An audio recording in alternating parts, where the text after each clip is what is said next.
eu falei para a Marisa, eu falei, queria fazer, né, um estudo, e aí eu fiquei pensando, claro que a gente vai falar de Natal, de Ano Novo, mas como que eu queria falar isso? E fiquei pensando que a gente precisa de algumas ferramentas para passar por esse período, né? Porque a gente está ou perto de mais de uma família, ou longe, no caso da família no Brasil, ou com amigos. A gente tem que ressignificar realmente algumas coisas para a gente conseguir passar por essa fase, né? Para muitos é um momento muito tranquilo, muito comemorado, muito esperado, e para algumas pessoas é um momento mais delicado, a gente tem memórias, tem muita coisa nessa época do ano que acontece. Então, pensei, primeiro para mim, né, como é que eu poderia estudar, porque aqui eu venho trazer as minhas reflexões, e agradeço a atenção de vocês e o carinho de me escutar, e pensar se faz sentido, se não faz, para realmente pensarem se faz sentido ou não, e que vocês busquem mais informações para complementar, ou para sedimentar em vocês aquilo que eu vou dividir hoje. Então, a intenção aqui é dividir, que vocês entendam, assim, dentro do que eu trouxe, existe muito mais e não é a verdade absoluta, mas um convite para que a gente estude, para que a gente traga para a gente tudo isso que eu vou trazer aqui hoje. Então, eu pensei que ressignificar é preciso, que é o título da palestra, porque sem ressignificar a vida e as dores, a gente não consegue sobreviver, né? Muitas vezes, a gente tem que fazer o esforço para ressignificar e trazer um outro significado para a vida. E realmente, o ressignificar é isso, que a gente possa trazer, né, da própria origem do latim da palavra, o convite da gente ressignificar, de dar um novo sentido àquilo que nos acontece, ou que nos aconteceu, o momento que a gente está vivendo. Fácil? Claro que não. Né? Muitos de nós temos passados muito difíceis de você fazer o caminho de ressignificar uma dor, um trauma. A gente sabe que é um processo e não é instantâneo, mas ele tem que partir de algum lugar. E tem que partir da vontade de querer ressignificar aquilo. E como que a gente vai olhar para a nossa vida a partir daquele trauma? Muitas vezes esse trauma não está nessa vida, mas a gente traz o nosso espírito imortal, esse trauma. A gente vem carregando isso e vem lidando com situações hoje que estão no nosso espírito, que ainda não estão resolvidas. Então, a importância da gente olhar e se olhar dessa forma, que o que eu estou vivendo agora já é um ressignificado. Se me receberam em alguma família, se eu estou tendo a chance de novo de estar aqui e refazer a minha história, já é uma ressignificação do meu espírito nessa vida, dentre tantas outras vidas que a gente vive. Né? E eu fiquei pensando que realmente a gente vai passando pelas experiências boas ou ruins, e são elas que vão fazendo quem a gente é hoje. Com os traumas ou sem os traumas, com aquilo que a gente conseguiu fazer, aquilo que é bom, aquilo que é ruim, vai acumulando na gente, e tudo isso que a gente vai vivendo vai fazendo com que os nossos pensamentos, as nossas ações tenham respostas automáticas baseadas nessas histórias anteriores. Então, a gente vai continuar tendo no mesmo se a gente não mudar lá atrás a matéria do que está, né, do que tá gerando tudo aquilo. Por isso que eu acho que é importante a gente pensar nesses padrões repetitivos que a gente vai tendo ao longo do caminho. E não dá muitas vezes, eu vou já avisar agora, porque fica parecendo assim muito simples, e nada do que eu vou falar aqui vocês já não ouviram. Mas acho que quando a gente escuta junto, ou quando a gente relembra em alguma determinada época da nossa vida ou do ano, faz um pouco mais sentido, porque a gente já escutou, mas daí colocar em prática é uma outra situação. Mas é cada dia um pouquinho, e nada melhor do que um momento de Natal em família para a gente exercitar isso que a gente já sabe, mas não coloca em prática, né? Porque a gente sabe, mas na hora que alguém fala alguma coisa, a gente sempre acaba reagindo com o instinto, antes da gente conseguir passar pela razão. O instinto ainda fala mais alto, e quando a gente vê, já respondeu, já falou, já fez uma atitude que a gente fala, puxa, eu achei que eu já tinha conseguido ressignificar aquela atitude, né? Então, quando não dá para fazer esse processo sozinho, é óbvio que precisa de ajuda profissional. Então, não é para falar, mas é que esse trauma que eu tenho, isso que eu vivi, como que eu faço para perdoar uma pessoa que fez determinada coisa, que mudou o curso da minha família, da minha vida, da minha história. É óbvio que sozinho, muitas vezes, não dá, precisa de um profissional, precisa de ajuda. Então, para que a gente não fique banalizando aqui que é tudo muito simples e que todos os traumas são simples de resolver. Vai levar um tempo, vai precisar de ajuda e vai precisar, talvez, de outras encarnações, até que a gente consiga ressignificar aquilo que aconteceu com a gente. Então, a gente fica pensando, né, com essa questão da vida, como que a gente ressignifica, e eu trouxe essa fala de Paulo em Romanos, transformai-vos pela renovação da vossa mente. né? Como é que a gente olha essas experiências negativas que acontecem com a gente e ressignifica no sentido de entender que elas vieram e trouxeram a gente, fizeram a gente ser aquilo que a gente é hoje. Se elas foram traumáticas ou se elas foram realmente mudar o curso da nossa vida, independentemente daquilo que aconteceu, nós estamos aqui mais fortes, a gente sobreviveu, a gente passou por aquilo. Como que a gente conseguiu fazer esse caminho, né? Aquilo tem uma validade com a gente. E aí eu trouxe essa frase do Andrei Moreira, que é um psicólogo, né, um médico, e ele faz parte da Associação Médica Espírita.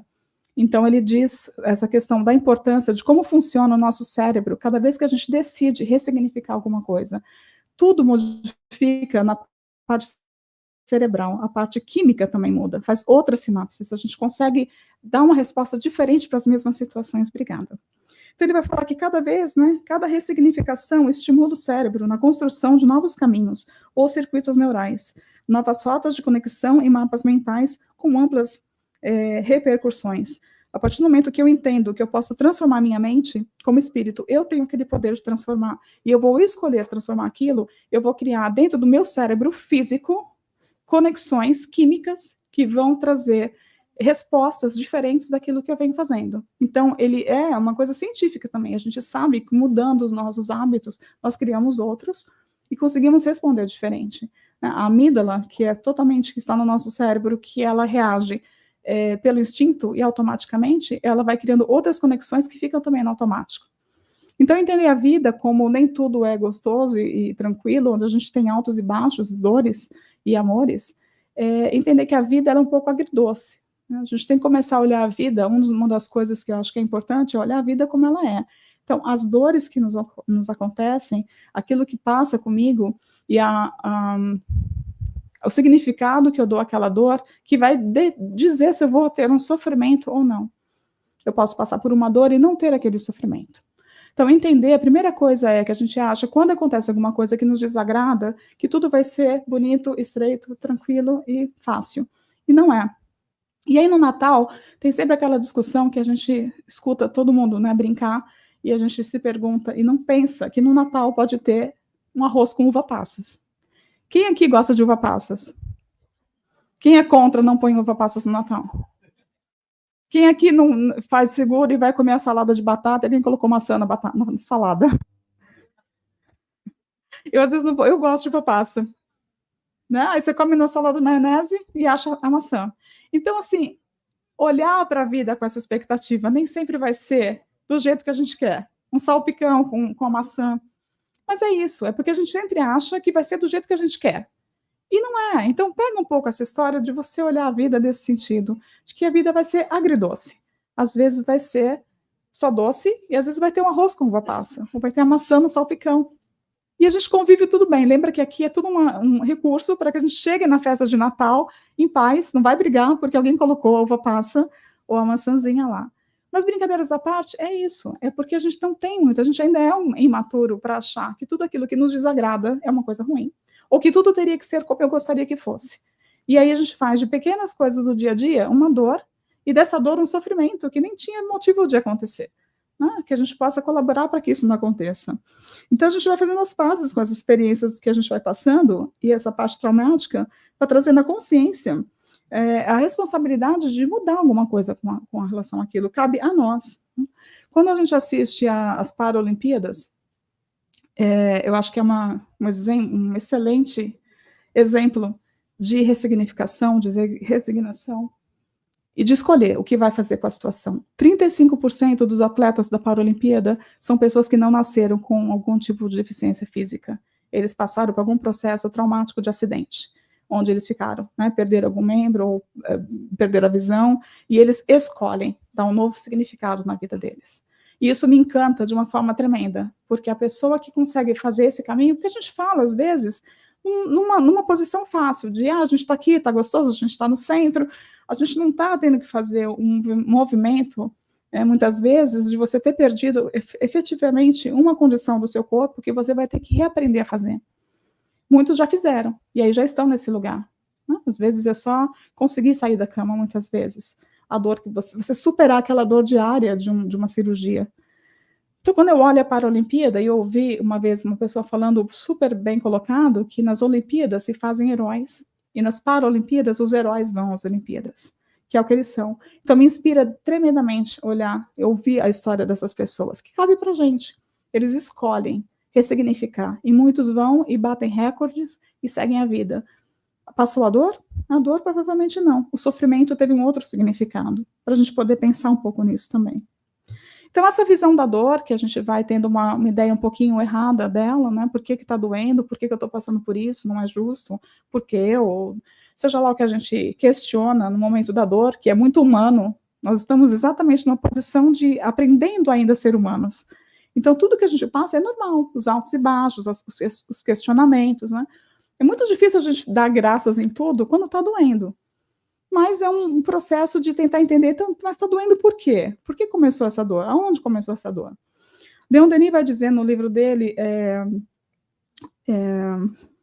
Desafio do Ser, fugiu o nome do livro dele agora. O destino do ser. O problema do destino do ser e da dor. Não. O problema do ser, do destino e da dor. Deu esse branco agora aqui. Esse livro do Leon Denis é muito, muito especial, porque ele vai falar exatamente, o último capítulo é totalmente da dor. Então ele traz uma outra significação da dor, e ele vai dizer que a dor é uma lei de equilíbrio e educação. E fica difícil para a gente entender como é que a dor pode ser. Por que eu tenho que aprender através da dor? Não tem outro jeito de aprender. Mas é a dor que desperta a gente. Se não doer um pouquinho, a gente não mexe. E não mexe. A gente pode falar o que quiser, mas é quando dói que a gente levanta para fazer alguma coisa. Mas se estiver muito confortável, a gente vai deixando, vai levando. Até que a vida sacode um pouco para a gente poder sair, porque tudo colabora para que a gente cresça, tudo colabora para que a gente se desenvolva.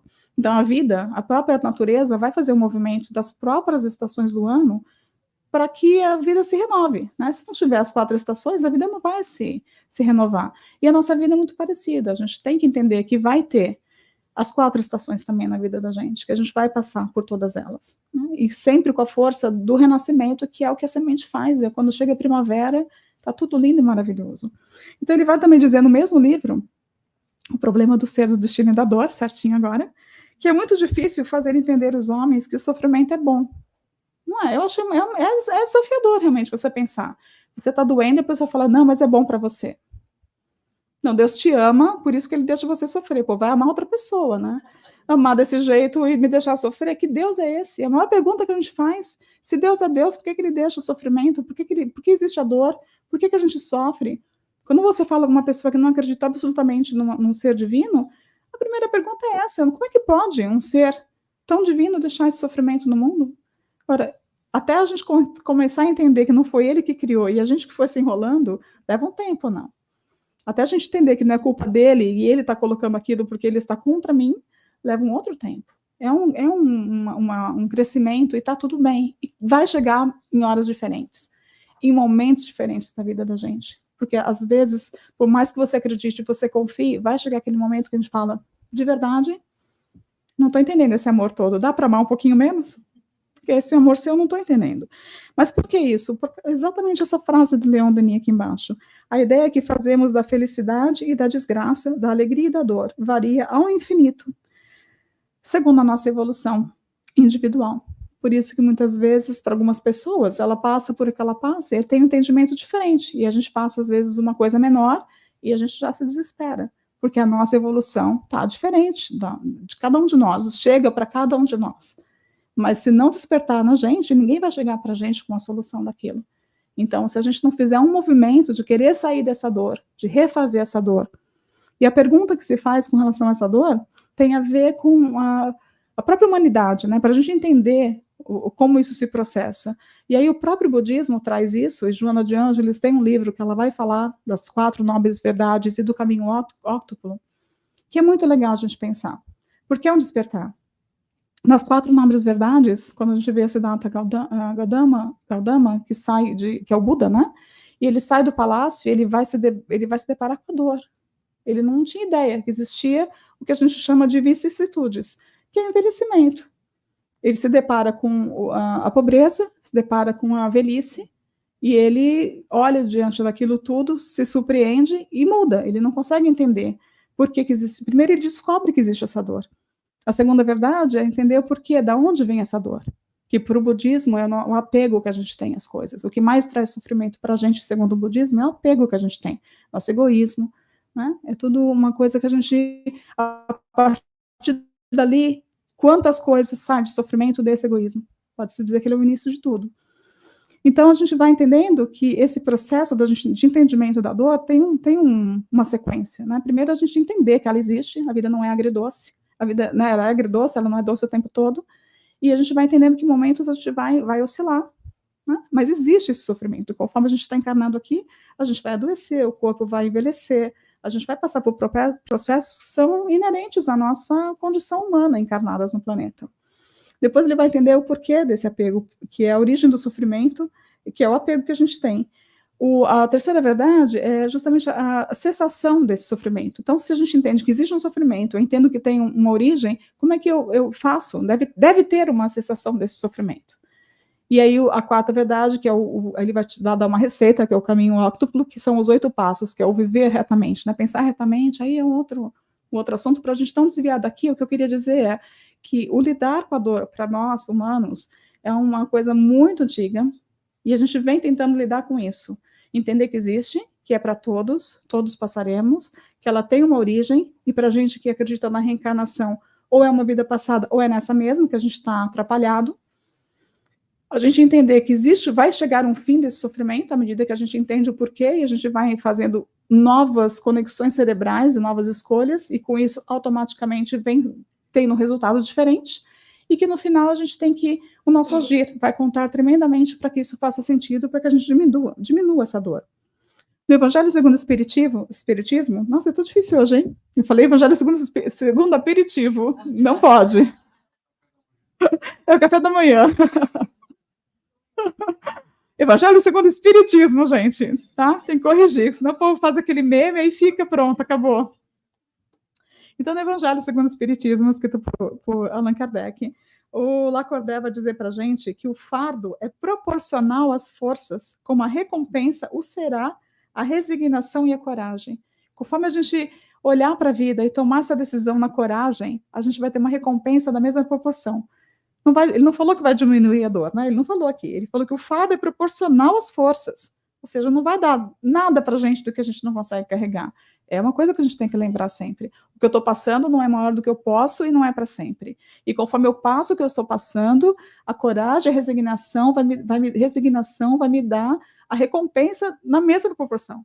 Se eu acredito que eu posso, que eu consigo, então eu vou ter uma recompensa ao tamanho. Se eu acho que a vida é horrível, eu estou sendo perseguida e tudo acontece para mim, a mesma proporção vai chegar para a gente. Então ele fala que quando vos advenha uma causa de sofrimento ou de contrariedade, sobreponde-vos a ela, e quando houverdes conseguido dominar os ímpetos da impaciência e da cólera, ou do desespero, dizei de vós para convosco, cheio de justa satisfação, eu fui o mais forte. Gente, que delícia quando a gente consegue tomar essa decisão e olha que a gente conseguiu e fala, eu fui mais forte. Eu consegui, apesar disso tudo, apesar dessa provocação, eu fui o mais forte, eu consegui manter.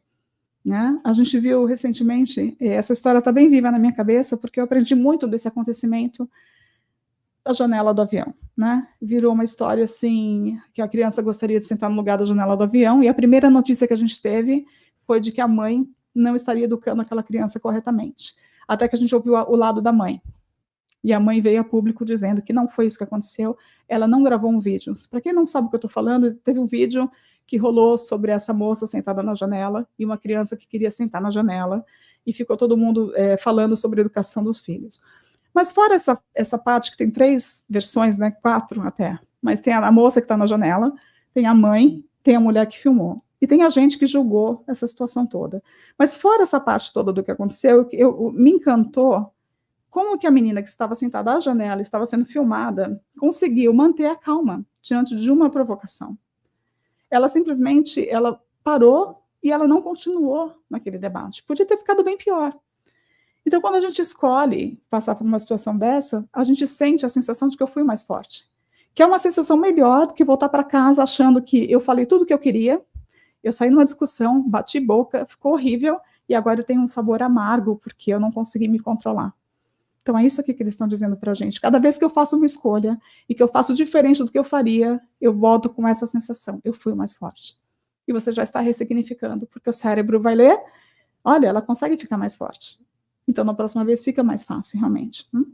Então, esse olhar que a gente vai tendo aqui, essa mudança, exige que a gente faça esse caminho aqui, que a gente passe pela razão, que é justamente analisar, né, tentar trazer a razão acima do nosso instinto, tentar lembrar que a gente primeiro age pelo instinto, mas que a gente poderia aprender a agir pela razão. Então, passar por esse processo aqui, para que a gente possa ressignificar o nosso passado e o presente de forma diferente. Olhar tudo com o olhar da razão, né? A reflexão, que é aquilo. Por que eu estou passando por isso? Por que eu estou sofrendo? Por que isso está acontecendo? Ponderar aquilo, né? Saber de onde vem aquilo. É muito importante que a gente faça essa parada aqui, e é uma época perfeita para a gente fazer isso. Quando a gente fica, né, passando as nossas listas do que a gente queria fazer e não fez, e já fazendo a lista daquilo que a gente vai fazer no ano que vem, que está na mesma lista de uns 5 anos, que ela vem carregando, não sei vocês, mas às vezes eu vou riscando, falo, essa vai para o ano que vem, né?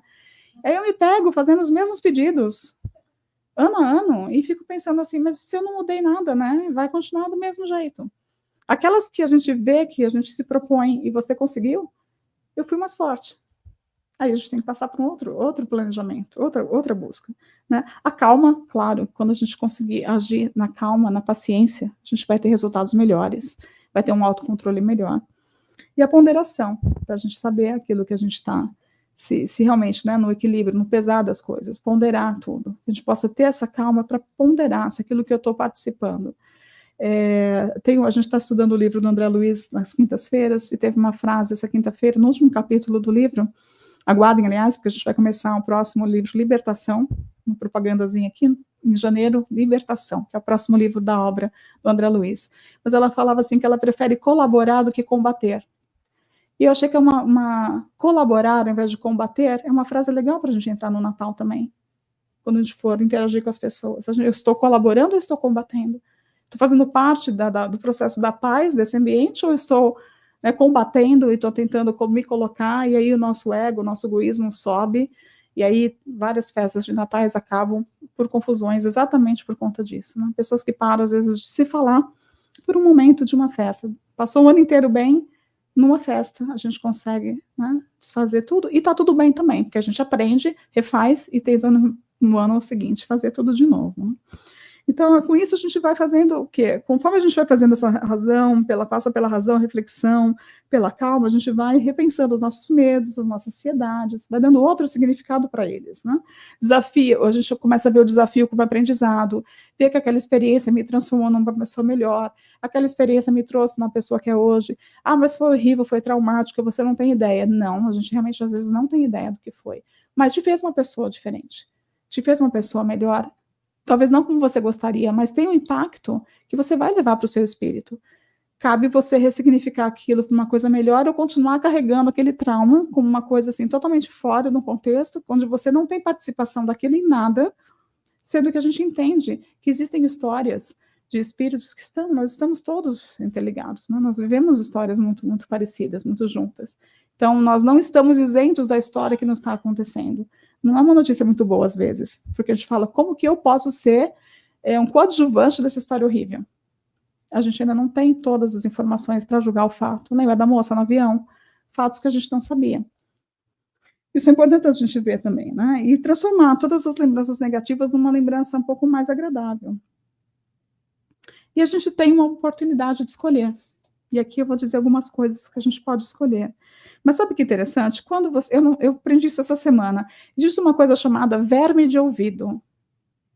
Earworms. Esses vermes de ouvido nada mais é do que aquela musiquinha chata que ela pega na sua cabeça, que a gente não consegue parar de cantar. E aí você escuta no rádio, alguém canta e você fica com aquela música na sua cabeça. Dizem os cientistas que aquilo faz uma cosquinha no cérebro e a gente fica preso naquela música. E aí tem o chiclete, ele gruda. E só tem um jeito da gente sair dela, dizem os cientistas. Ou a gente escuta a música inteira, ou a gente paga uma outra música para tocar. O que eu estou querendo brincar com isso? Se a gente está vivendo essas músicas, se a nossa vida está nesse mesmo ciclo, a gente está vivendo as mesmas histórias, e está preso lá, e está fazendo coceirinha no seu cérebro, Será que não está na hora da gente acabar de tocar essa música e trocar a música e fazer outra escolha? E só vai acontecer se a gente escolher fazer isso. E aí uma frase aqui embaixo, que está no Livro dos Espíritos, que eu falei, puxa, não é novidade nenhuma isso, né? Mas olha lá, os Espíritos colocando para a gente uma coisa tão básica que a gente fala o tempo todo, querer é poder. Eu nem imaginei que essa frase estava lá, está lá. Mas quem foi que falou isso, né? Ele aqui repetiu de algum lugar, os Espíritos trouxeram para dizer que se a gente quiser, a gente vai fazer. Se a gente tiver essa vontade de escolher. E fazer o quê? Exatamente cada coisinha que eu coloquei aqui para a gente pensar. A gente pode escolher, não é? Ficar triste ou lutar contra a tristeza. É super simples. Eu acordo de manhã, eu não estou bem, eu puxo o cobertor, estou triste, vou ficar aqui, ou eu vou ser mais forte, eu vou fazer uma escolha, e eu vou levantar, e vou tentar mudar um pouco essa manhã que eu acordei um pouco indisposto. Como é que a gente escolhe isso, né? A gente pode desistir ou seguir perseverando. O que será que é mais fácil? Quantas vezes a gente pensa em desistir? E o bom é que nada disso a gente vai fazer sozinho, porque quando a gente está nesse momento, ou alguém liga para a gente, ou chega um texto para a gente, ou chega uma mensagem, chega um livro, alguém sempre vai trazer um motivo para a gente continuar. Uma frase, um abraço, um sorriso. Então, a gente escolhe, a gente faz o primeiro movimento, mas com certeza a gente recebe ajuda, porque a gente se conecta em outras mentes que querem esse bem também. A gente pode escolher deixar de acreditar na vida ou encontrar uma nova razão para viver. Onde a gente vai buscar isso? Percebe como a gente tem escolha o tempo todo? Em que lado que a gente vai estar? Ressignificar é importante por isso, para você dar um novo significado no mesmo momento que você está vivendo. Né? Quando você tem um relacionamento, esse relacionamento acaba, a gente pode ficar triste porque ele acabou, ou ficar grato por aquilo que a gente viveu com aquela pessoa. Ou quando alguém, né, vai embora antes da gente, a gente pode ficar grato porque a gente teve a chance de conviver com aquela pessoa. Então, é sempre muito fácil a gente ir para os dois lados, simplesmente porque nós somos humanos e nós estamos aprendendo. Mas se a gente não buscar recurso, a tendência é que a gente, por nós mesmos, vamos para um caminho mais, né, ficar mesmo quietinho, me deixa, eu não quero mais viver. E aí a gente vai se conectando a mentes mais doentes e mais aquele pensamento vai chegando. Quando você escolhe tomar uma atitude mais positivista, outros pensamentos vão chegando e vão te dando mais coragem. Quando você vê, passou o dia, passou a semana, passou o ano, e você conseguiu fazer o que você estava fazendo. A gente pode escolher abafar o nosso sorriso para sempre ou aprender a rir de nós mesmos. O auto-perdão, gente, a gente tem que entender o momento que a gente estava, quando a gente fez alguma coisa lá atrás, que não ficou legal, ficou mal resolvido. Ou se eu estou passando E não é assim, né? Não estou sofrendo porque eu fiz. Essa visão a gente tem que ressignificar também. Eu não estou passando por isso porque lá atrás eu devo ter. Não, eu estou passando por isso, ressignifica que eu estou tendo uma oportunidade de refazer, aprender e fazer melhor. É só isso. A gente repete, não é para pagar nada, não é para sofrer nada. Simplesmente para refazer melhor. Como um aluno que vai na escola e repete de ano porque ele não foi bem na classe. Eu conheço uma professora que foram perguntar para ela se o filho dela, falou, olha, ele está quase assim passando, a gente não sabe se repete ou se passa. Se passar, ele vai ficar um pouco fraco, né? Ou se ele ficar, a gente dá uma ajudazinha. Ela falou, repete, reprova. Eu prefiro que ele fique mais um ano aprendendo do que ele passe para uma outra série sem aquela estrutura para passar para uma nova série. É difícil, né, você escutar isso. Você fala, poxa, mas dá uma forcinha aí. Mas é uma consciência do que a gente tem que passar. Talvez a gente esteja na mesma série, porque a gente não precisa repetir algumas histórias, algumas experiências para a gente passar para uma outra série. E tem alguma mãe lá em cima falando, não, deixa eu ficar mais um pouquinho. Né? Não no sentido masoquista, mas de realmente querer ver a gente crescer, querer ver a gente aprender, ver a gente andar pelas próprias pernas, ver a gente ter história para contar, eu sou mais forte, eu consegui, eu venci. A gente pode ficar reclamando, então, da vida, e pode escolher maldizer a Deus, ou aceitar que nada acontece por acaso e manter a nossa fé nele. Que acho que, assim, é uma questão de fé. Né? Muitas vezes a pessoa enxerga Deus de uma forma um pouco diferente da nossa, mas fé na vida todos têm, porque todos querem melhorar. A gente tem uma fé em que algo vai acontecer melhor. E essa época, então, o ano que vem sempre vai ser melhor do que esse ano que passou. A gente pode escolher isso ou ficar reclamando, realmente, que nada acontece de bom, sempre acontece isso comigo, eu sabia que isso ia acontecer, eu tenho certeza. E a gente vira profetas de nós mesmos. Às vezes, aquele cuidado com os falsos profetas, que a gente acha que alguém vai vir aqui dar uma palestra e desencaminhar todo mundo, porque é um falso profeta, somos nós. Quando fala, eu não consigo, eu não vou, tinha certeza, vai dar errado, isso aqui eu não consigo, nós estamos profetizando para nós mesmos. Ou para o outro, que é pior. Você vê, ele vai lá, mas ele não vai conseguir. Olha, anota aí que você vai ver se não vai dar certo isso. Quantas vezes a gente faz isso? Ah, eu falei, aí a gente também acha assim, que bom, né? Eu falei que ia dar errado e deu, a gente fica feliz. Em vez de falar, puxa, né? Eu achei que não devia ter dado, que bom, que pena. Não devia ter dado certo, ficaria feliz. Fala, não, eu falei que ia dar errado e deu. Satisfação, eu avisei. Não evitar falar para o outro, eu falei. Porque não tem nada pior do que quando a gente erra e alguém fala para a gente, eu te falei. Eu avisei.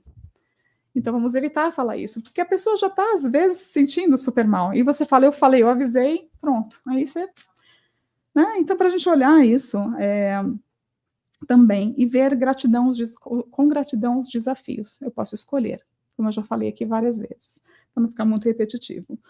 E aí tem uma pergunta também no livro dos Espíritos, 909, onde eles perguntam, né, o que a gente pode fazer para vencer as nossas más inclinações. E a resposta, ela é meio assim, deixa a gente um pouco a pensar. Porque se a gente fala aqui que querer é poder, olha o que eles falam na questão 909. A gente pode, sim, vencer as nossas más inclinações fazendo esforços bem pequenos. Esforços pequenos. O que lhe falta é a vontade. Ah, quão poucos entre vós fazem esforços. Então, a importância da gente poder fazer o esforço da vontade, da gente se mexer realmente. Mas a vontade não é eu tenho vontade de, a vontade daquela que você levanta e faz. Né? Eu quero parar de comer doce. Eu estou nesse 2024 inteiro falando, eu quero parar de comer doce. Não parei até agora. Então, a gente não precisa ficar falando. O dia que eu parar, eu vou parar. Por enquanto, eu estou na vontade, que não é vontade, né? A gente quer, mas a gente não faz. Então, olha, o esforço de fazer cabe a gente não pode esquecer disso. Então, a gente vai fazendo as escolhas melhores conforme a gente vai crescendo. E aí, como é Natal, eu queria que a gente pensasse nele, em Jesus, o homem que esteve aqui entre a gente. E o que ele conseguiu fazer em termos de ressignificação daquilo que ele viveu. Porque, com certeza, um exemplo como homem que viveu o que ele viveu, ele ressignificou. Não estou nem falando na parte espiritual dele ainda. Vamos só pensar no que ele passou ali, nos momentos finais que ele passou e todo o tempo que ele passou entre a gente aqui. Então, para mim, a gente traz, né, para a doutrina ele como um modelo e guia, mas, para mim, eu tenho certeza que ele é um modelo de resiliência, de paciência, humildade, compreensão. E exemplo de oportunidade de crescimento espiritual e moral. Então, se a gente olhar para aquilo que ele fez e imaginar que ele conseguiu fazer, e simplesmente porque ele já está numa caminhada muito longa, né, um companheiro de eternidade nosso, a gente vai conseguir fazer também um dia. Ah, mas eu não sou Jesus. Claro que não somos ainda. Mas esses exemplos, cabe sim a gente a exercitar, um pouquinho cada dia. Foi esse o convite que ele fez. Não precisa acreditar nele, mas se você seguir o que ele fez, isso denota muito mais do que uma religiosidade, denota muito mais do que você crê nele, denota o que ele fez com a vida e o que ele veio trazer de exemplo, como ele respondeu a todos esses momentos da vida dele. Então, algumas passagens rápidas aqui para a gente pensar no que ele disse no momento que ele estava passando. Né? Então, ele tinha essa fé inabalável no plano divino. Ele sabia exatamente que faça a sua vontade era muito importante. Ele realmente vivia isso. A gente ora que seja feita a vossa vontade, querendo que ela coincida com a nossa. Mas Jesus falava realmente que seja feita a vossa vontade, não a minha, porque ele sabia que o plano era maior, lá em cima do Pai. Então ele vai falar isso, né? Não se faça a minha vontade, mas a tua. Essa certeza absoluta na vida que ele tinha. Perdão como resposta ao sofrimento. Então, Jesus na cruz, qual a resposta que ele dá a toda aquela situação? Pai, perdoa-lhes, porque não sabe o que fazem. No momento maior dele, de dor, na cruz, ele consegue ter a clareza de um ser humano, né? Um ser humano, que a gente vai chegar a ser um dia que a gente ainda está aprendendo, mas de um ser iluminadíssimo, que olhou para todos e viu isso em nós. A gente ainda não sabe o que a gente faz. Então, a gente olhar também um pouco esse olhar para os outros, que às vezes as pessoas fazem o que elas não sabem, a gente só vai fazer o que a gente consegue fazer. Né? Quando a gente aprender, a gente vai fazer melhor, mas por enquanto não. Então, a lucidez dele no momento de maior dor, que foi na crucificação, ele ter a clareza de raciocínio, de falar isso, né? De, naquele momento, falar para João, eis aí tua mãe, e para ela, né? Eis aí teu filho. Como quem diz, eu estou sofrendo aqui, mas existe um plano maior, vocês sigam vivendo. E ele ainda falou mais, ele olhou para os ladrões do lado e ainda falou para um deles, ainda hoje estarás comigo no paraíso. Olha a clareza de pensamento, de ressignificação de um momento de extrema dor. Como que ele conseguiu ter essa clareza? Uma construção que ele fez e que ele fala para a gente que a gente pode fazer até mais do que ele fez. Então está em nós essa capacidade. A gente ainda não sabe o quanto, mas a gente se auto-perdoar, se perdoar, olhar para o outro com esse olhar, é um convite que ele faz. Então, é um momento de Natal que a gente para pensar na vida dele. Não porque nasceu, né? Não o Natal externo, mas o Natal dentro da gente, o que a gente faz com a mensagem que ele deixou. Como é que eu uso isso dentro da minha vida, para que esse renascer seja em mim, para que realmente no ano que vem seja um eu novo, e não a mesma coisa de sempre. Aceitação do sofrimento como meio de crescimento. Ele sabia que existe uma ressignificação na dor. E todos os convites que ele fez para quem ele curou foi que se levantassem e fizessem alguma coisa para agir. Sempre foi o convite dele de levanta e anda, né? Levante e não peques mais. Sempre foi um convite, olha, aconteceu, agora levanta e segue. Levanta e segue, vai, continua. E aí ele vai dizer, né, se alguém quiser vir após mim, negue-se a si mesmo, tome sua cruz e siga-me. Que é o convite dele. Tá doendo, eu sei, faz parte, é um processo de aprendizado, levanta, toma a cruz e segue. A gente evitar ficar preso no vitimismo, isso acontece comigo e nada dá certo, mas que eu sou parte da minha cura. Isso é bem importante. E aí, para a gente finalizar aqui, um certo resumo de coisas que vocês já sabem, mas às vezes a gente esquece. Só para a gente ficar na mesma sintonia de pensamento aqui, que ressignificar é preciso e nos libertará das situações que nos causam sofrimento. Então, algumas coisas aqui para a gente lembrar de fazer. De novo, não espere viver sem problemas. Né? Mudar a nossa, ressignificar de que a vida tem os seus altos e baixos e a dor pertence a todos, mas o sofrimento vai ser sempre de acordo com a nossa razão, com a nossa capacidade de entendimento daquele sofrimento. Ante os próprios erros, não descambe para o desculpismo, e sim enfrente as consequências deles. De novo, nós somos autores da nossa história, então não dá para ficar mais colocando desculpa no outro, né? Ou querer que o outro resolva aquilo que só cabe a gente resolver. Mas que a gente realmente assuma a vida nas nossas mãos e que a gente queira fazer essa mudança de dentro da gente. Está na hora da gente trazer isso para a gente. E enfrentar a consequência. Não fui eu mesmo que fiz. Eu sei que eu errei e agora eu vou refazer. Só isso, eu não vou pagar, mas eu vou refazer. Não perca tempo e serenidade perante as prováveis decepções da estrada. Ou seja, prováveis decepções, vai estar lá. A gente sabe que não tem como, mas cabe a gente, porque a gente não tem como, talvez, controlar, que vai tirar a nossa serenidade, mas a gente pode controlar como a gente vai responder a ela, e a gente já ouviu isso de vários autores. Eu não mudo o que me acontece, mas eu mudo como eu vejo aquilo que me acontece. Viktor Frankl, no livro que ele escreveu, maravilhoso, ele fala sobre isso, né? De como eles fizeram, ele que foi prisioneiro de campo de concentração, ele fez esse caminho com ele.